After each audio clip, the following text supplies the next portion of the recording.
చిన్న నాకు బాగా కావలసిన మనిషి. తనకి ఏ చిన్న కష్టము రాకూడదు. మనల్ని పిచ్చివాళ్ళం చేయడం కోసం మగాళ్ళు ఇలాంటి గిఫ్ట్లు అవి తెచ్చిస్తుంటారు. ఇది మన మొదటి పెళ్లి రోజుకి మీకు తెచ్చిన చీరలా ఉంది. రా చెప్తాను. నీకు గుర్తుందా, కొన్నేళ్ల క్రిందట మనల్ని కలిపింది ఈ దేవతే.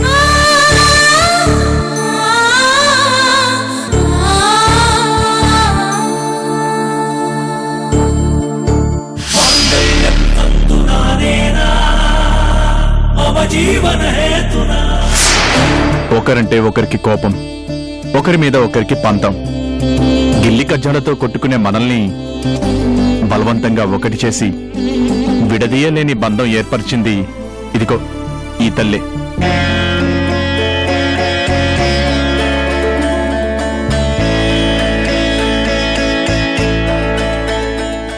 ఏ పాపం చేసుకున్నామో తెలీదు. ఇన్నేళ్లు మనం విడిపోయి ఎవరికి వాళ్లుగా బ్రతికాం.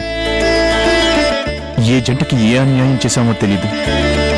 ఆ పాపమే శాపంగా మారి మన అనుబంధాన్ని తుడిచివేసింది చందు.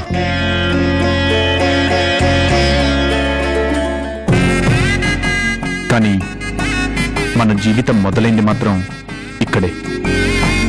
కాబట్టి ఈ దేవత ముందే నేను ఒక నిర్ణయం తీసుకుని నిన్నిక్కడికి తీసుకొచ్చాను చందు. నిర్ణయమా?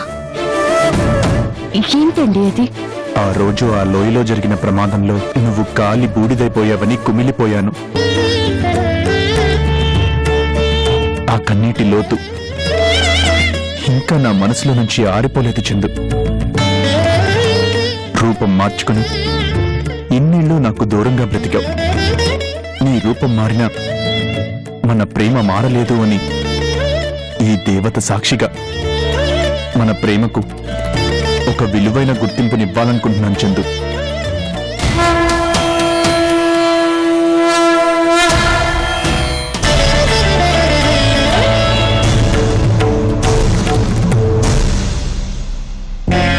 ఈ తాళిని మెడలో కట్టి మన బంధానికి మరింత బలాన్ని ఇవ్వాలనుకుంటున్నాను చందు.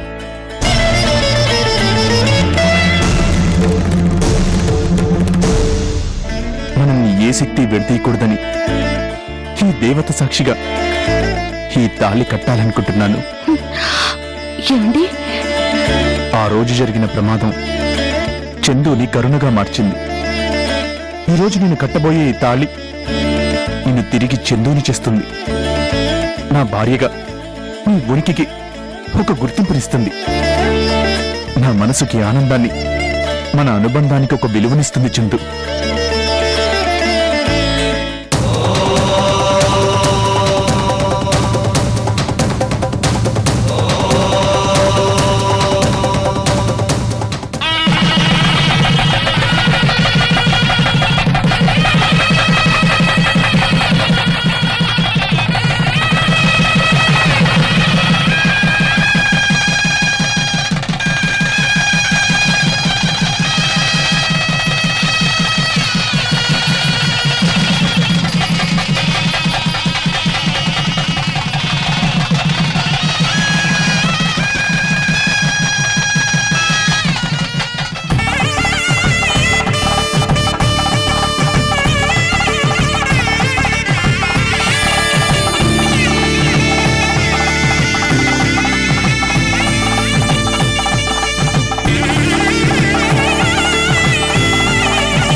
ఆ ఇంటికి నువ్వు దీపము, నా కన్ను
చందు,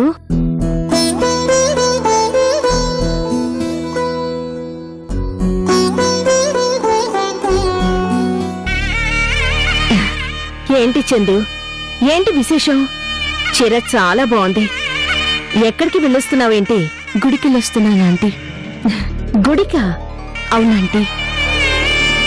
గుడిలో ఆ భగవంతుడు సాక్షిగా నా భర్త చేతుల మీదుగా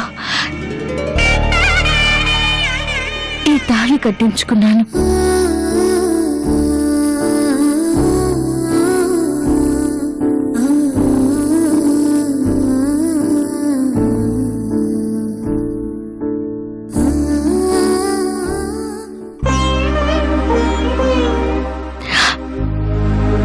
నీకు ఆశ్చర్యంగా ఉంది కదూ?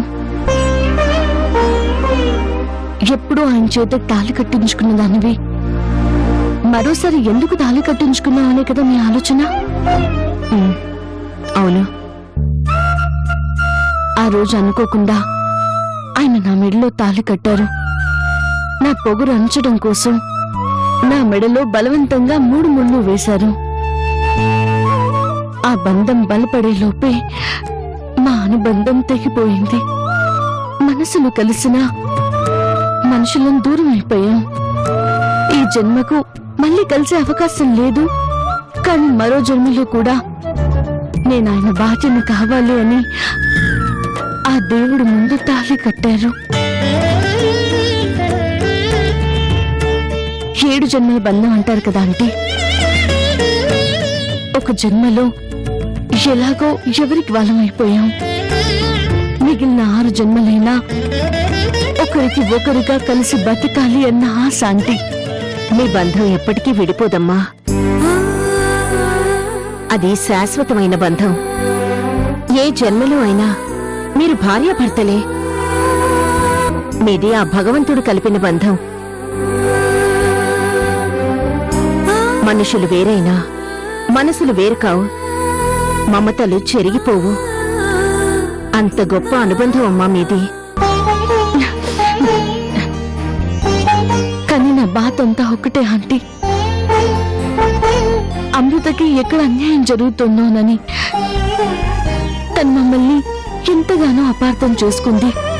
ఆ అపార్థం మరింత పెరిగి పెద్దదై ఏ పరిస్థితికి వెళ్తుందో అనే భయం. ఈ చీర చూసారా? ఇది మా మొదటి పెళ్లి రోజున నా భర్త నాకు కొన్న చీర.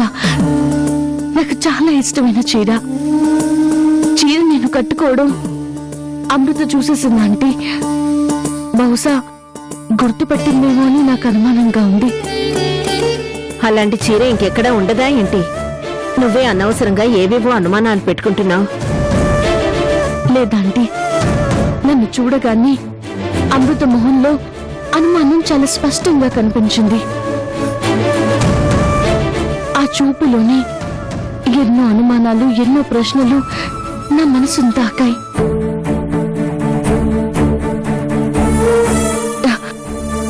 ఈ టైంలో అమృత ఇక్కడ ఉంటుందని నేను అసలు అనుకోలేదు. అనుకోకుండా చూసింది. చూసినా ఏం కాదులే చందు. నువ్వు అనవసరంగా ఏం భయపడుకో. అమృత కంటే ముందు నువ్వు రాజాకి భార్యవి. నువ్వు చేసింది తప్పు కాదు. తప్పు కానప్పుడు నువ్వేం భయపడాల్సిన పనిలేదు. ధైర్యంగా ఉండు.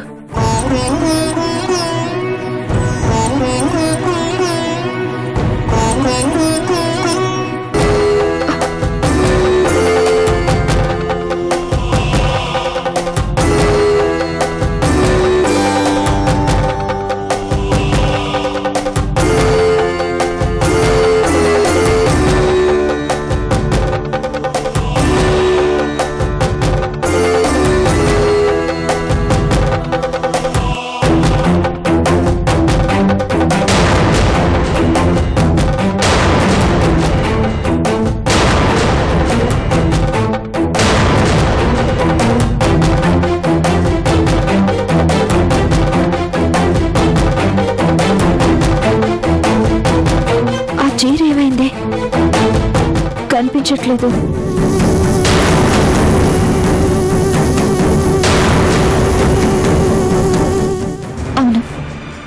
అదే అదే చీర. అంటే చీరని ఆయనే తీసుకెళ్ళొచ్చారా?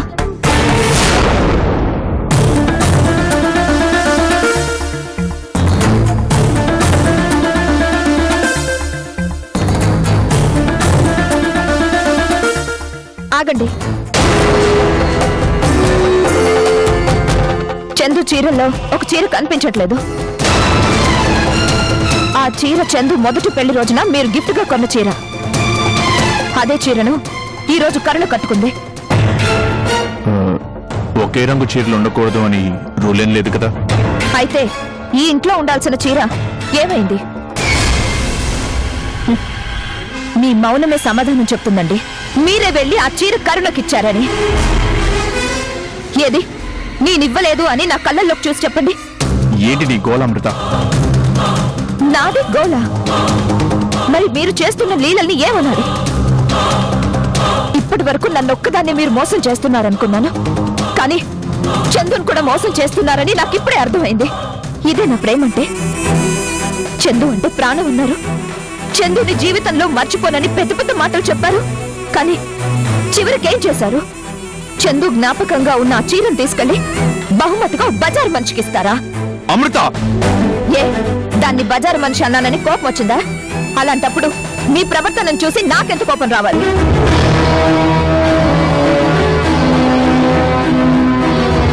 ఈ రోజు కూడా నేను చందు చీరల్ని ఎంతో అపురూపంగా చూసుకున్నాను. కానీ ఏ రోజు కట్టుకోవాలన్న ఆలోచన కూడా నాకు రాలేదు. అలాంటిది కరుణకు ఆ చీర ఇచ్చారంటే మిమ్మల్ని ఏమనాలి? ఇదేనా చందు మీద మీకున్న ప్రేమ? చందు చనిపోయిందని పిచ్చి పట్టిన మనిషిలా తిరిగారే. చందు తప్ప మరెవ్వరూ నా జీవితంలో లేరు, వద్దు అన్నారే. మరి ఆ ప్రేమంతా ఏమైంది? అప్పుడు నన్ను మోసం చేశారు, ఈ రోజు చందును మోసం చేశారు. ఇప్పుడు నేనేమీ చెప్పలేను అమృత. చెప్పినా నీకేమీ అర్థం కాదు. నాకంతా అర్థం అవుతూనే ఉంది. మీరన్నట్టు ఇన్నాళ్ళు నాకేం తెలిసేది కాదు, ఇప్పుడు తెలుస్తుంది. తెగించిన మనుషులకి ఏం చెప్పినా, ఎంత బాధపడినా చెవికెక్కదు. నన్ను ఎలాగో భారీగా చూడటం లేదు. కనీసం మన మధ్య లేని మనిషికైనా గౌరవం ఇవ్వటం నేర్చుకోండి. ఇలా దొంగచాటుగా ఒక్కటి ఇవ్వటం ఎందుకు? మొత్తం తీసుకెళ్ళి ఇచ్చేయండి, సరిపోతుంది. అమృత,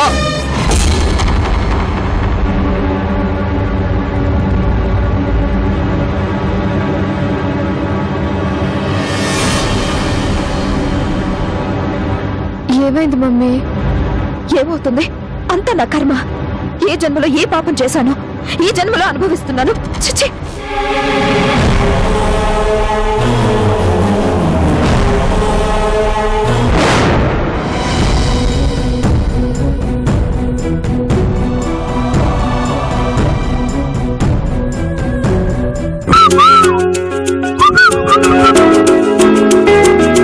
చిన్నా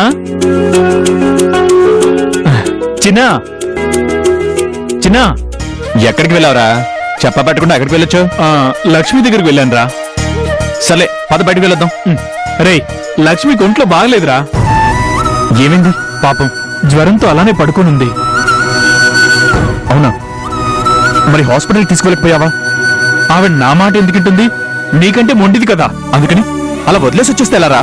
అందుకే కదా నీకు చెప్పాను, వెళ్ళి మాట్లాడతావో, మందులేస్తావో, లేక ఇంజక్షన్లే చేస్తావో నీ ఇష్టం. తను మాత్రం నా మాట వింటలేదురా. రేయ్, నేను అసలు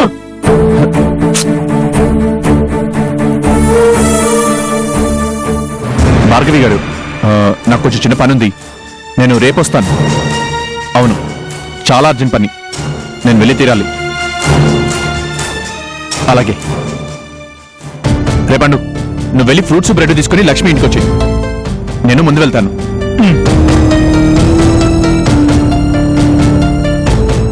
హలో అమ్మా, ఎక్కడున్నావు?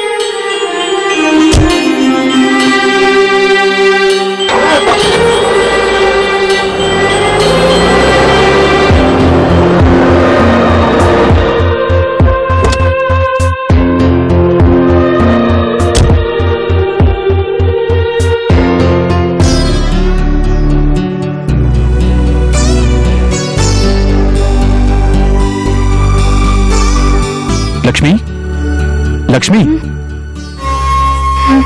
చిన్న, ఏంటి లక్ష్మి, నీకు ఒంట్లో బాలేదా? ఏంటిది, ఇలా ఒళ్ళు కాలిపోతుంటే కనీసం నాకు ఫోన్ కూడా చేయవా? నీకు మేమెందుకు కనిపిస్తావు?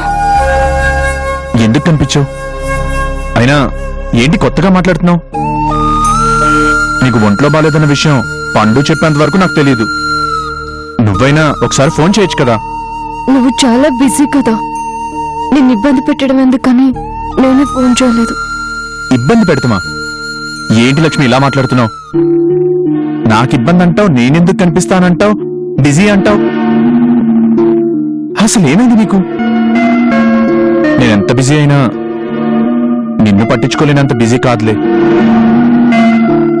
ఉండు.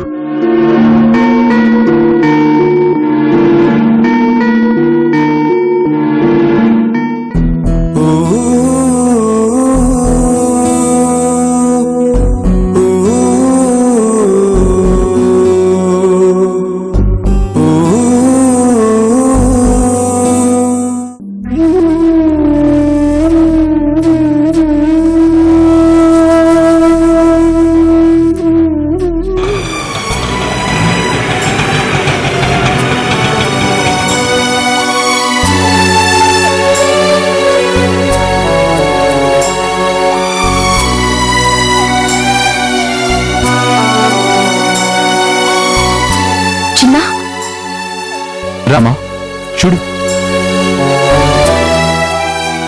అయ్యో, ఏంటమ్మా లక్ష్మి ఇది? ఒంట్లో బాగోనప్పుడు నాకు ఒక మాట చెప్పొద్దు.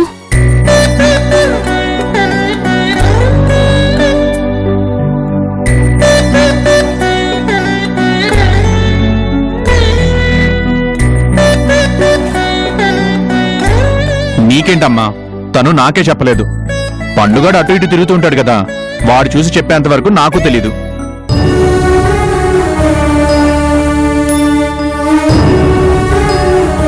ఇంత జ్వరం పెట్టుకుని ఎవరికి చెప్పకుండా ఏం చేద్దామని? నాకు బాలేదని మీకెవరు చెప్పారా అంటే? ఇంకెవరు? చిన్నాని.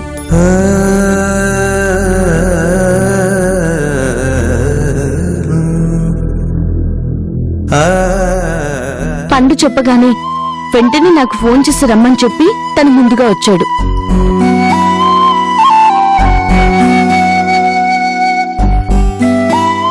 ఇదిగో, ముందు టాబ్లెట్ వేసుకో.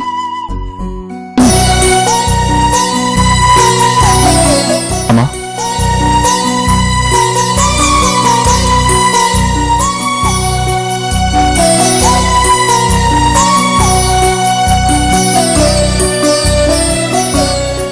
ఏం కంగారు పడుకు, తగ్గిపోతుంది. తగ్గలేదంటే చెప్పమ్మా, ఇలానే ఎత్తుకెళ్ళి హాస్పిటల్ చేర్పించేస్తాను. అప్పుడు గాని మాట ఎందు. అంత అవసరం లేదులే చిన్న, వైరల్ ఫీవర్ తగ్గిపోతుంది. ఈ పూటకి బ్రెడ్ పాలు తీసుకో. అలాగే. అయినా లక్ష్మి, నీ చుట్టూ ఇంతమంది ఉండగా ఇలా ఒంటరిదాన్ని ఎందుకు ఉండిపోతావు లక్ష్మి? అలా అడుగమ్మా.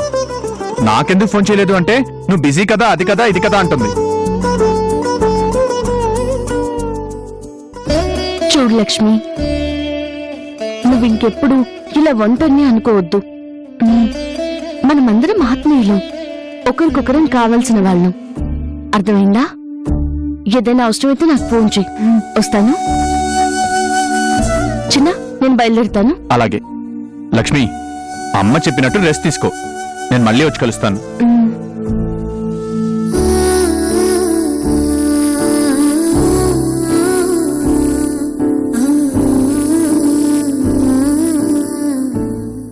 అమ్మా, థ్యాంక్స్ అమ్మా. నువ్వు నాకు థ్యాంక్స్ ఎప్పుడు చిన్నా? ఏం లేదు, నా మాట ప్రకారం వచ్చి లక్ష్మిని చూసావు కదా, అందుకని. చిన్న, నీ మాట ప్రకారం నేను వచ్చాను కదా, ఉమ్, నా మాట కోసం కూడా నువ్వొక్కసారి రాజాగారిని కలవచ్చు కదా.